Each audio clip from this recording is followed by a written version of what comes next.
Kia ora koutou katoa. Good afternoon. I'll shortly make an announcement on permitted travel for those in Auckland. But first to Dr. Bloomfield for the latest Covid-19 situation. Thank you, Prime Minister. Kia ora koutou katoa. So today I can report 8 new cases of Covid-19 in the community, all in Auckland, and there are 4 new cases in recent returnees in managed isolation. Now, 7 of our 8 new community cases are known contacts of existing cases.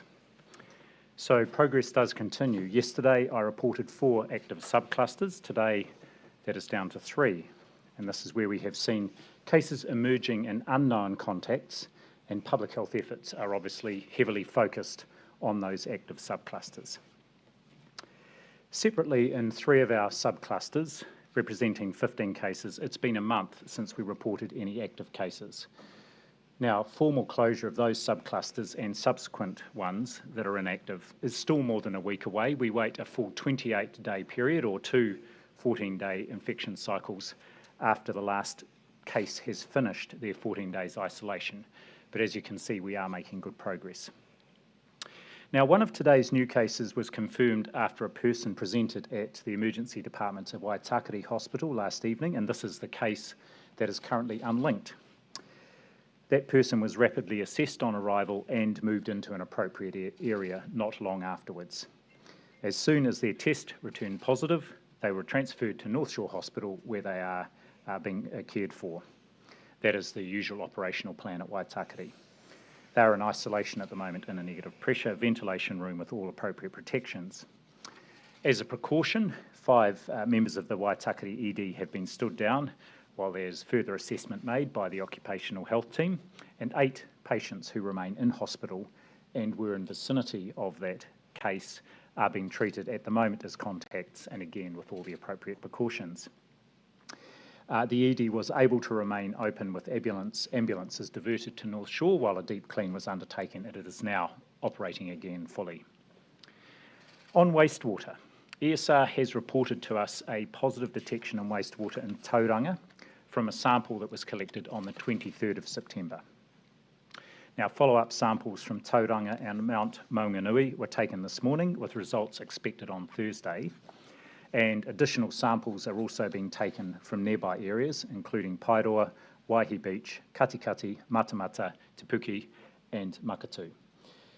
Unexpected wastewater results can be due to a recovered case there, or who is excreting viral fragments, or an undetected acute case.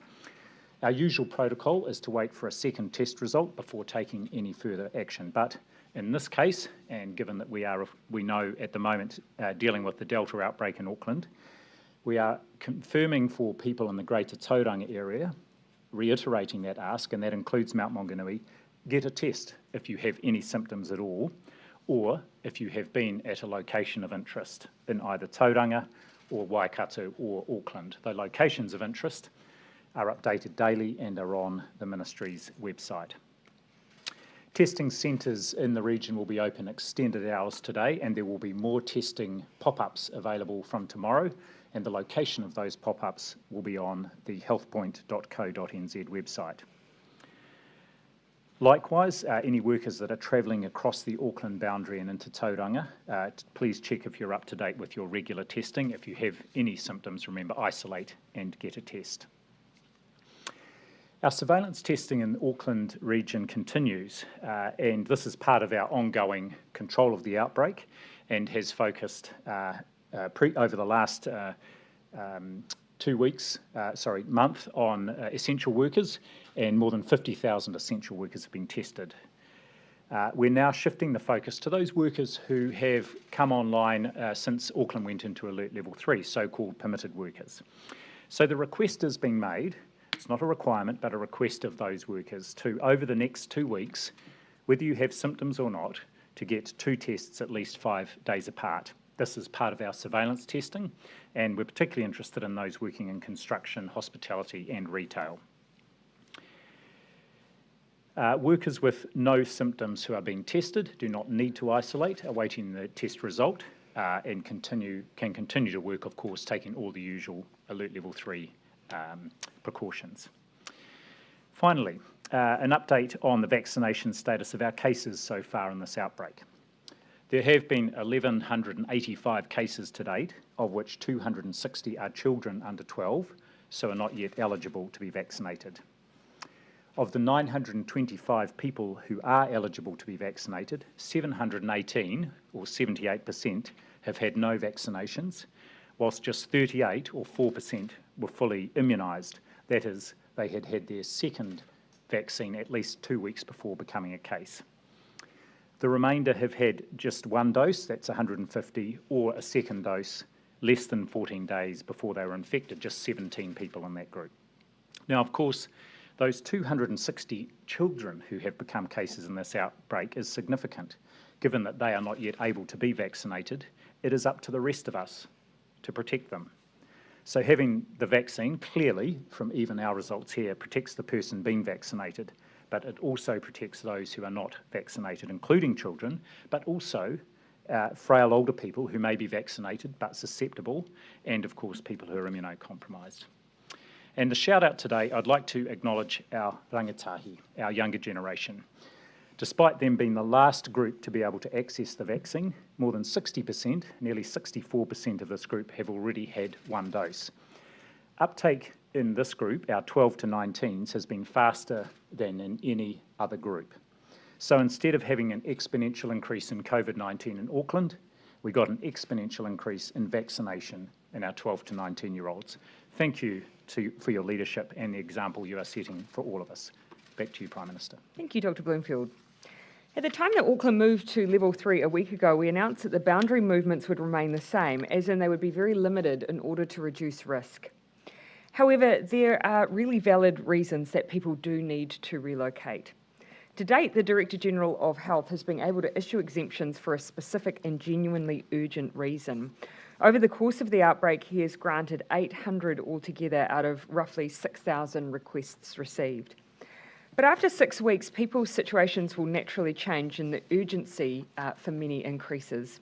In short, people have been able to delay moving house for only so long, for example, or starting a new job or continuing with their tertiary education. Many people intend or need to leave Auckland permanently, or part of their life, such as their child, is across the boundary and they may have share care arrangements.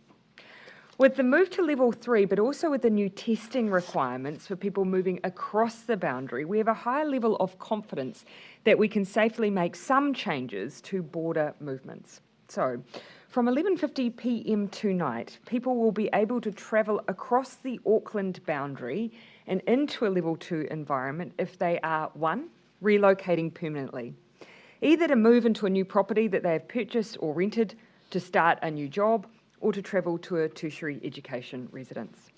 2, if they have shared caregiving arrangements, so for instance, joint custody of a child. 3, if they're returning home from alert level 3 to an alert level 2 environment. There are rules. First, if you're leaving Auckland and not returning, you need to get a negative test within 72 hours before your departure. So that's the same as the requirements for those where it is already a permitted activity to move across the border.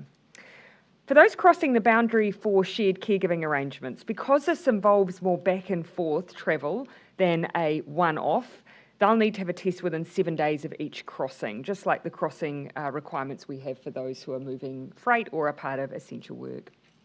Everyone must carry proof of why they are travelling, and you must not be sick when you travel. If you are a student, please get in touch with your tertiary accommodation provider beforehand to help facilitate your return. The flexibility we're able to give here is because level 3 is currently doing its job, which is to ensure no wider spread in the Auckland community. And of course, because, as I've said, we have extra measures in place which give us confidence via testing. Of course, we will need to keep monitoring the situation, and I do want to acknowledge and thank those who have been stuck in this situation for some time for your patience and your commitment to everyone's health and safety. Our success in getting Delta under control means we can now make this move. Another pressure point in our COVID response, which we've discussed often, is MIQ. We know there are significantly more New Zealanders trying to come home, particularly as we near the end of the year, than there are places available. We have tried to make the system fairer with the introduction of a lobby system that means everyone trying to get here has an equal chance to do so and doesn't have to sit at a computer for hours pushing refresh.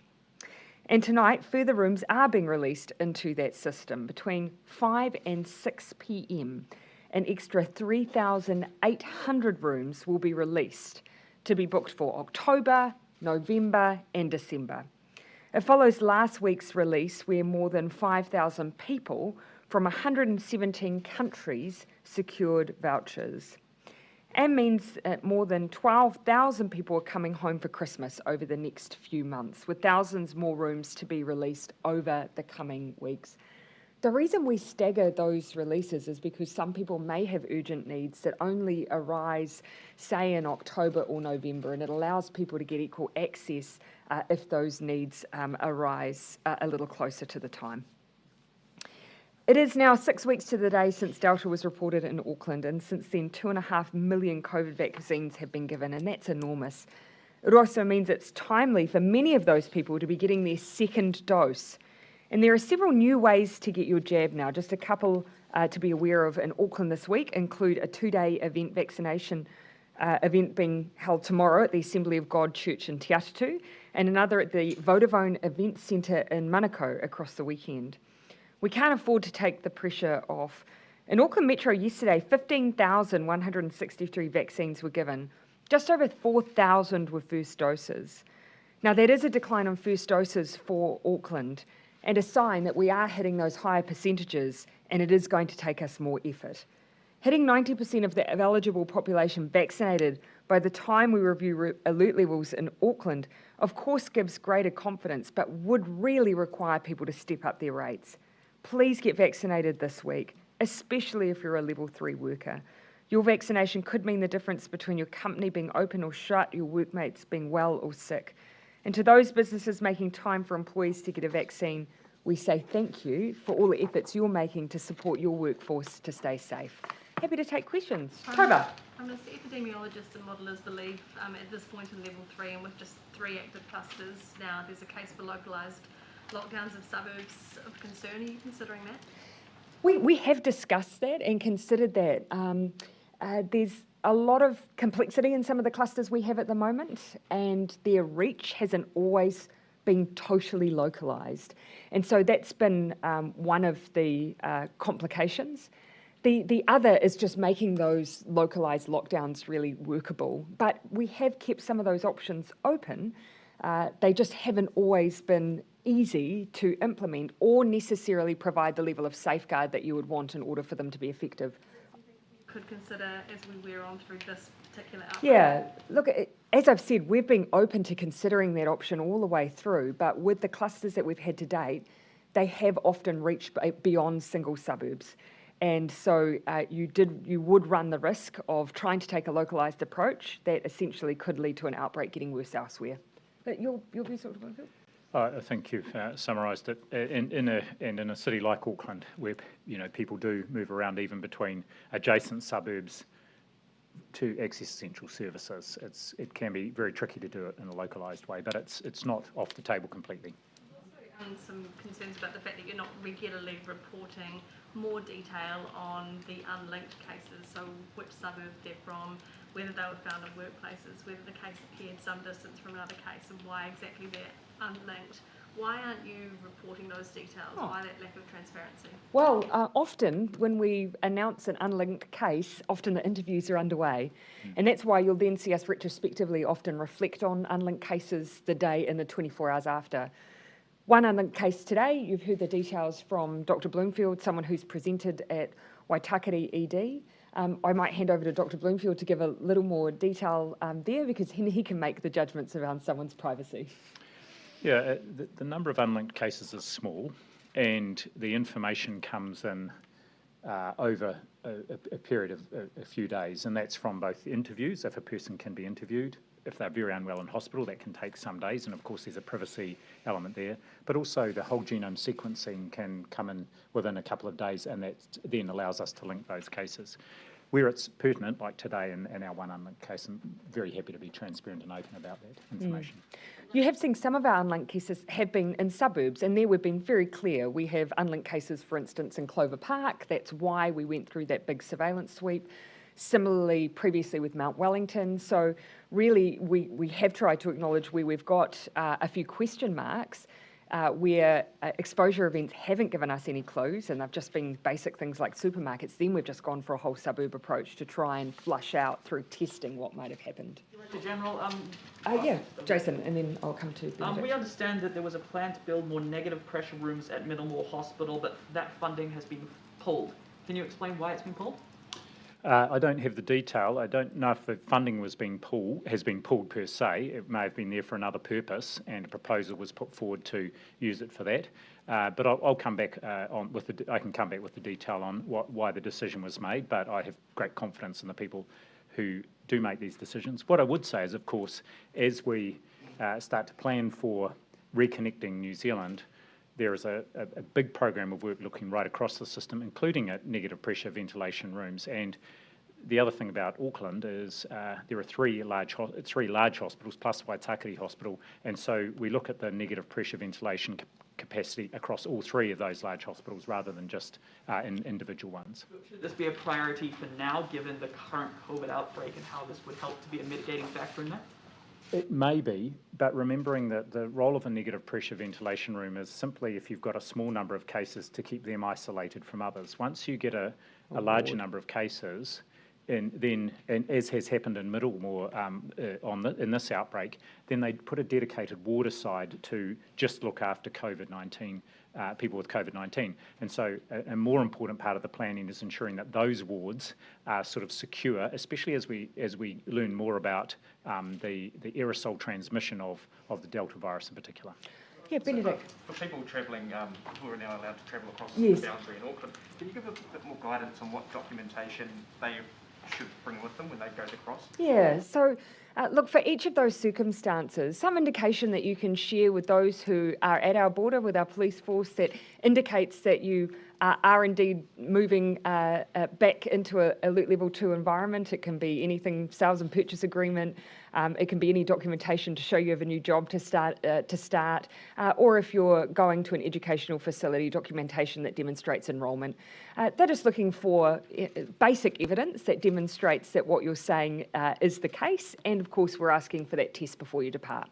Some of the people have been caught out by the lockdown. It's cost them vast sums of money, waiting to move house and stuff like that. Has government given any thought to compensation? Look, no, we haven't, but I do want to acknowledge that this has been testing, this amount of time that people have often put their plans on hold. I do want to thank them for that. They've put their community ahead of their needs, and that will have come, I'm sure, at a huge amount of stress and personal toll. But now is the time we believe we can safely get that movement starting again. And I really encourage people, go out and get that test, and then you'll be able to move across the border once you have. National has indicated in its COVID response plan that it would let double-vaxxed Kiwis come and go to New Zealand. I thought that was has that been released, has it? They've indicated what might be in it. That they will let double-vaxxed Kiwis come and go as they please before Christmas. Can you make the same promise? Our priority is New Zealanders having the best summer possible. And that does mean working very hard to get our vaccine rates up, to work on a framework that takes into account vaccination and that moves away from lockdowns. Anything else that you add into the mix too soon and before you're well prepared could risk summer. And so we want to prioritise getting those domestic settings right for people so they can have the kind of break they had last year, and then progressively move on the border in the first quarter of 2022. That's been our long-stated plan. And so that's for the Kiwis overseas, even with MIQ, you can't guarantee that they'll be back by Christmas? With MIQ, yes. The MIQ system. So our border arrangements stay as they are while we're vaccinating New Zealanders. But we've already started, for instance, a trial that we'll be undertaking this side of Christmas around self-isolation. And in the new year, we've said we want to use tools like that to ease the pressure at our border, but also see if we're able to safely shorten the amount of time that people use for isolation. But what's really key is making sure that what's happening domestically gives every New Zealander who's already here as much freedom as possible. Most countries who have moved on their borders have done it last and often have delayed it because it does add extra pressure into some of your domestic restrictions if you move too quickly and outbreaks take off. And do you think that the 30,000 Kiwis fighting for 3,800 rooms is an example of the system working well? Well, in the middle of the year-ish, we had vacancies, so we see a lot of pressure coming on at the time that you would expect Kiwis wanting to come home to see their family and friends, and I totally understand that. But what we have to try and balance is enabling that to happen with those thousands of vouchers coming online, with then in the new year getting our settings right that ultimately mean in the long term we start to ease some of those restrictions that are there now. But we have to make sure we're ready when we do it, and we have to make sure that we don't risk some of the freedoms that New Zealanders have had domestically at the same time. Minister, can I ask either you or Dr. Bloomfield to expand on the 3 active subclusters? What are their defining characteristics? Where are they based? What sort of people? Any information? Yeah, Dr. Bloomfield, do you want to? So 2 of these subclusters are groups of linked households, and they've got a connection. Obviously, people have been moving between those households, and that's why there is they've been called a subcluster. Well, there's evidence from genomic sequencing that they're linked. The third subcluster, which is one that's more emergent in the last week or 2, is associated with people who are in temporary or transitional accommodation arrangements. And so that's one that's just really come in the last week or 2. And for all 3 of these clusters, they're requiring really intensive input and support and engagement from not just our health teams, but a whole team from across government. And that's paying dividends, and we're seeing certainly in a couple of those subclusters very good testing numbers coming through, and also a strong interest in being vaccinated, so the teams are working on that as well. And in terms of location, still largely in South Auckland. I also ask, not to sound like a broken record, but on the first doses vaccine number today, I think it's around 12,000. Does that concern you? What can be done to lift that number? Oh, of course, for me it's what our total vaccination rates are looking like, and around the 77% mark for first dose. You know, that's really encouraging, and the booking suggests that we have the ability to get to that 80%, but we know that last 10's really, really tough. And what I just remind everyone is that actually what matters is what our total population looks like in terms of the percentage that are vaccinated. And so because our children can't be vaccinated, even at 90%, you end up somewhere around 75% of your population vaccinated. So quarter not. And so that's why it's not enough just to say, well, give everyone a chance to be vaccinated. If I'm vaccinated, I'll be fine. When 25% of your population isn't vaccinated, that does require management to ensure that outbreaks don't impact your health system and don't impact people like children. So that's why those high numbers really matter. So on that, I'm pleased that we're seeing it continue to tick up. In Auckland, we're sitting around the 82% mark. It's getting harder. And so every effort's required, which is why we keep imploring everyone to join those efforts, particularly employers. I just, Jenny, yours seems to be on clusters, so I'll take it, and then I'm going to come across to Joe, Thomas, and then in the back. Clarification on the subcluster, Yeah. Transitional housing, is that government emergency housing, i.e. a motel? No, not necessarily. There's a bit of a mixture there with some of the clients, but it has involved, for instance, my recollection is we had a boarding house involved. Is it just one place, and could you put any sort of MIQ style supports around that one? Yes, when we have accommodation of that nature, where we may have a case, we ensure that people are able to safely isolate away from one another, and if they aren't able to do that in facility, we provide alternate facilities. Yeah. Joe. Sorry, just before I ask the question, I'll just check. Are you aware of this meeting that took place between Brian Tamaki, Andrew Costa, and... Yes, I am. So on that... Not necessarily every element, but I am aware of the meeting, right. yes. So in terms of that protest going ahead, obviously the police have got involved to try and make it not a gathering, despite the fact that it seems as though there's going to be a lot of people there. Things like social distancing and masks are going to be incorporated. Are you worried about the message it sends to people in a level 3 environment that the police are basically helping and almost endorsing a protest like that going ahead? Oh, I'm not sure I would frame it in that way. Ultimately, I need to leave them to do their job, and I have confidence in them to deal with every compliance issue they face with, with the right judgment, because there are judgment calls in all of this. What I would say about the protest generally, I mean, no one wants lockdowns. No one wants restrictions. No one wants a situation where, particularly those who regularly engage with the community, be it through spiritual worship or be it through community groups or clubs or kids in their playgroups, no one wants them separated longer than they need to be. So I think probably the thing that I struggle with these processes, it almost implies that as government we're okay with the fact we have these restrictions. We're not. We're desperate to get rid of them. But I just implore people to help us get rid of them by following those rules, because as soon as we feel comfortable removing them, we will, and to get us back to normal and to get us back to those gatherings that they're looking for. So just on that, in terms of the health perspective, Dr. Bloomfield, I mean, does it concern you in a level 3 environment that you're potentially going to have hundreds of thousands of people gathered, and the police are saying that they're going to make... Thousands? Who knows? Quite a lot. I mean, are you concerned about, the health aspect of that? Because while the police are saying that they're going to, try and help do it in a way where bubbles stay together, I mean, we know how these things work, and we know that that's probably not going to end up happening. So that must be a concern for you, surely.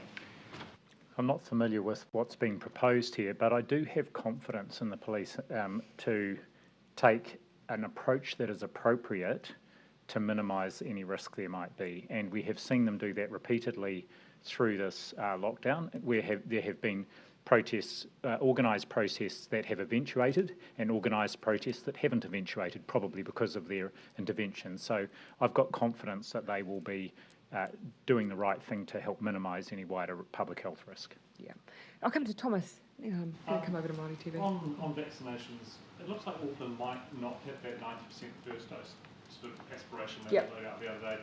How does that impact on your thinking for level changes? It doesn't. I mean, you will have heard us. It impacts on our future, but we have been operating within the alert level framework, which has never been contingent on vaccines. And you will have heard me say that in this room before.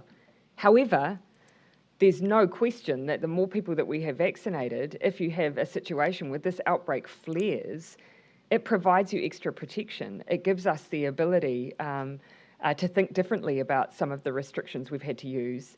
So whilst it may not be contingent entirely on decisions we make on Monday, it is still critical to us transitioning away from lockdowns. And you've unveiled the details to your housing tax changes today. Are you happy with the way that they're bedded in, ahead of the announcement in the last few months?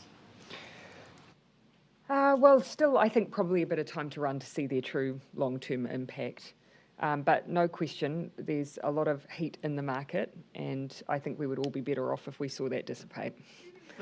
I'll come down the back. So just on vaccine certificates, what's the likelihood that this, as a requirement, will be extended to other public places, supermarkets, workplaces, etc.? There are certain places where we're actually, it would just be wrong to place any limit on someone's access.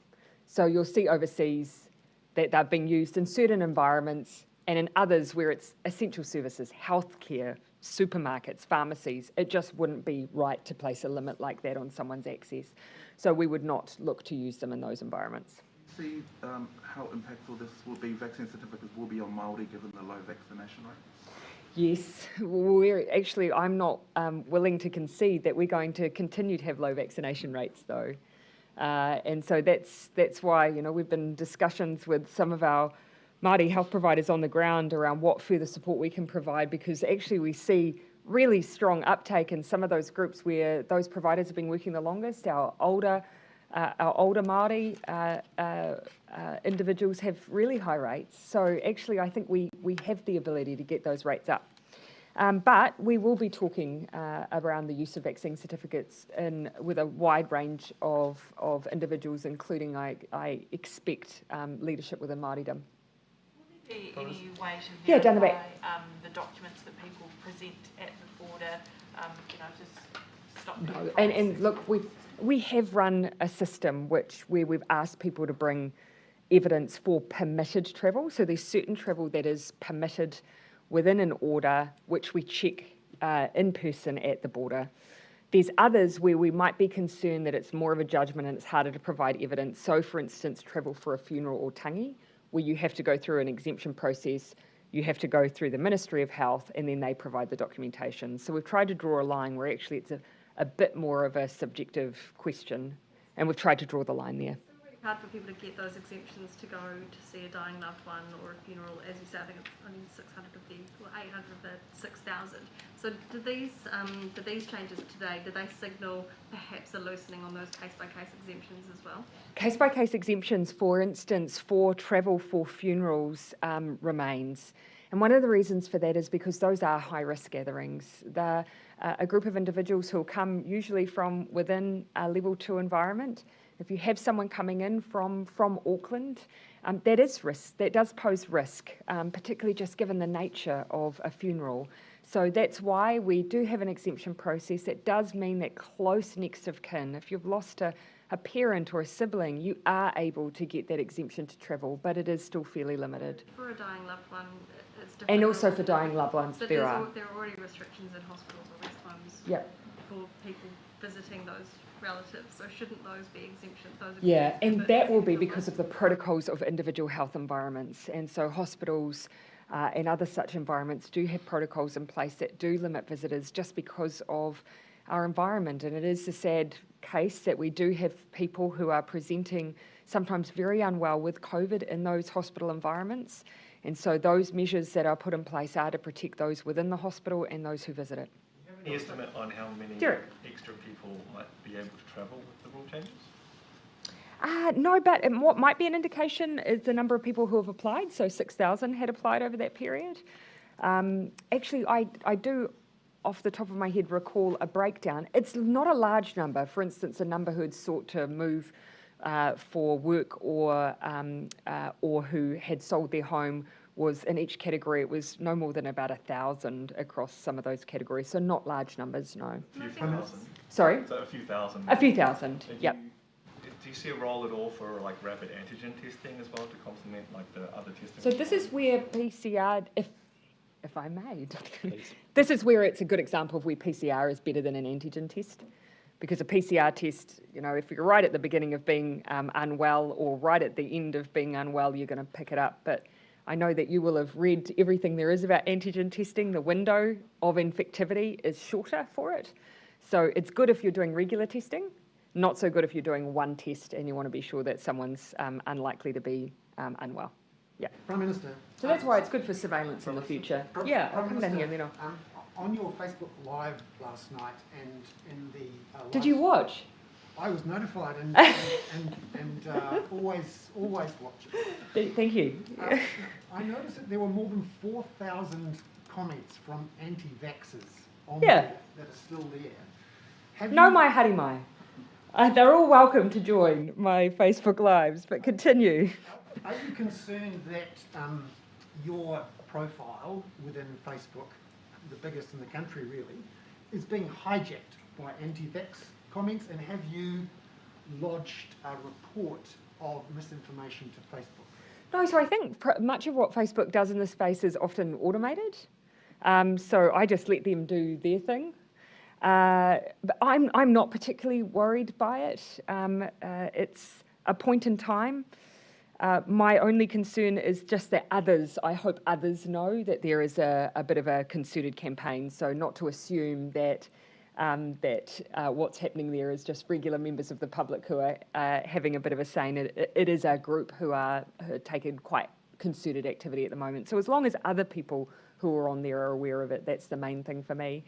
It's not going to stop me sharing information, trying to create a place where people can have a discussion, answering people's questions. That's what it's for, and I'll just push on through. Don't you think by having such toxic anti-vax comments, under your Facebook Live that it effectively toxifies what's above the line? Well, it depends whether or not people engage with, sit there and read the comments, or whether or not they just tune in, and people can choose to turn off comments. It's just the nature of the environment right now. I would rather push on through and still be available than not. On the flip side, the team's always really cautious as well. You know, it's a fine line. People will then accuse you if you filter too much some of people's comments. So that's why we Facebook have the automated process I believe they use, and we're quite happy for them to do that.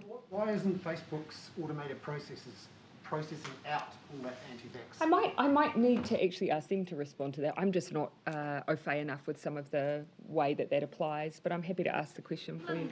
I think some other media outlets have experienced similar things, and they might be able to share their learnings as well. But for me, it's just a reminder to everyone, it is a particular group.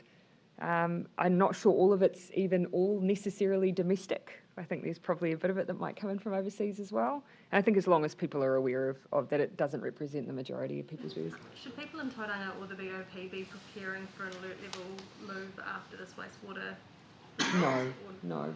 But I'll turn to No, there's nothing to indicate there's anything happening. We're doing some precautionary testing. In fact, no more than we were asking people to do anyway, and that is if you've got any symptoms, go and get a test as we wait for the follow-up results. And also we are looking to see if any of our MIQ workers, in fact we know there are over 50 of them, all but 2 are up to date with their testing. The other 2 are being followed up just to get an up-to-date test there. But nothing at this stage, just if you've got symptoms, get tested. Chances that positive wastewater test could have been connected to the essential driver who'd been down there not too long ago? We think it's too far down the track, so we're not attributing it to that driver. Yeah, remember we've had situations before. I mean, I remember very well the New Plymouth wastewater result that we had, and so if it's often a matter of trying to reduce down some of the most likely options.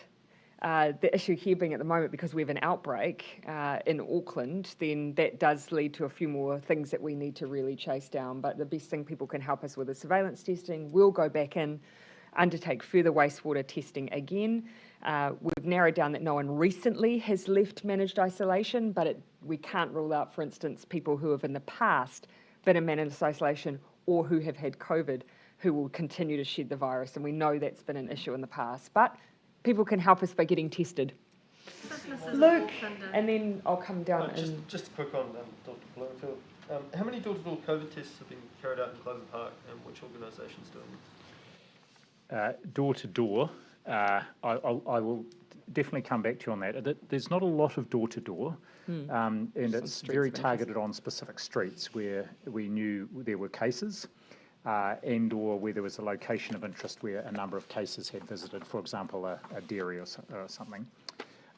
There was a set of shops, Dawson Road shops, where there was some testing of all the staff and people using that happened yesterday, and at the same time, and I think it was with the local general practice, they also offered vaccination at the same time. But we can come back and let you know just what the number of streets where that's happened, and also which providers might be doing it. But usually it's the local general practice or Māori or Pacific provider. Is this the first time this is this likely to be, if there's other little wee clusters of cases that break out, is this sort of approach likely to be continued? It is, and one of the clusters, active subclusters I mentioned earlier on, is around sort of transitional accommodation, and so the team in Auckland is looking at similar places, and is going to be sending testing teams out to other transitional accommodation places, even if they have no cases, to just do some surveillance testing there. So using very targeted testing, and also using teams that can offer both testing and vaccination at the same time. Some Auckland businesses are tentatively taking bookings for October the 6th. I'm then going to come to you, and then we might wrap it. Yeah. Because they're planning for an alert level shift down to level 2. They've made tentative bookings with. Starting to make tentative bookings from October the 6th. Right. Because they need that certainty for their businesses to start gearing up again. But do you think that's a bit too preemptive? Or I absolutely understand that people want to be able to plan, and COVID is so incredibly difficult for business, for people who want to plan their lives, school holidays and so on. But at this point in time, we are genuinely continuing to do a risk assessment every day based on what the cases are telling us. And there is a bit of volatility at the moment. Very pleased to see the numbers low, but we will continue to ease restrictions where we feel it's safe to do so. So we are keen to make progress, but to make progress in a way that we can keep and retain so that we don't see movement back and forward across different settings. Yeah. Can I just ask, what is your preference for Sorry, I said I'd come down the back, and then I'll come to you. Dr. Bloomfield, is the Ministry of Health recognising vaccinations that have happened overseas? For instance, I've heard of a person who got their first dose here, second in America. The Ministry of Health doesn't really, isn't considering that second dose to have happened and is urging them to get another one here. Doesn't recognise it in for what purpose? Is it for? They're just worried mainly about vaccine certificates in the future. But, yeah, right. But they're now being called by the Ministry of Health quite regularly, saying come and get your second dose. Oh, that'll just be because we automate them. But yeah, probably. Yeah, so go ahead.